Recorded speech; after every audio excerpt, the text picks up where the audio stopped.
Yan. Sa araw ko, magpapasalamat ako sa Diyos kasi binigyan pa niya ako ng another life.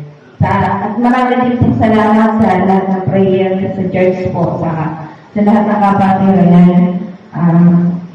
Hanggang ngayon po, diretso po yung namin sa company. Sabi nga po, dumating na naman yung every year po kasi, yung pinakamatinding dagat talaga yung nangyari sa amin. Kaya po nagpapasalamat ako sa Diyos na sa lahat ng mga pagsubok na dumating, yung pagsubok sa pamilya, sa trabaho, sa lahat po ng bumubuo sa isang pamilya, di ba po, sa isang pamilya lalo yung mga financial, saka yung ating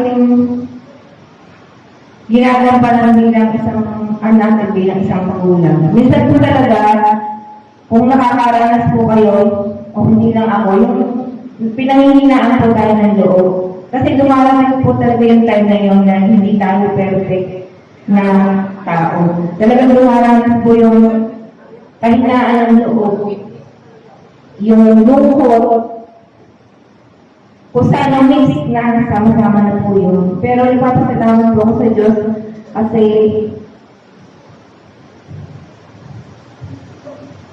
sa lahat ng pagsubok naging matagal po pa rin. Naging matagal pa rin po kami sa lahat ng sakit. Yung abaw sa paligid, hindi lang po sa paligid, kundi sa pamilya, sa trabaho. Lahat po mararanasan natin yung minsan akala natin matagal tayo. Minsan akala natin matagal tayo. Pero deep inside po,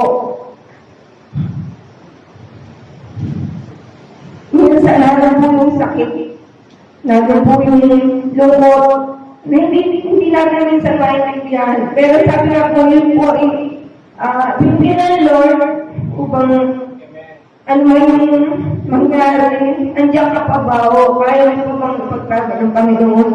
Kahit ang kalaban po natin, hindi lang po yung minsan sarili natin kung kalaban natin, kung yung pulo ng isip, kasi si Satan po talaga, lahat po ng bagay na ginagawa natin, lagi po siyang nakabang. Pero the best po na nadiyan po yung Panginoon sa atin upang tayo ipagkantrol. Yan, nagpapasalamat ko at ini-encourage ko po ang lahat na ano po yung kahinaan natin, yung lubot natin, yung sakit na nararamdaman natin, maging matagal pa rin po tayo.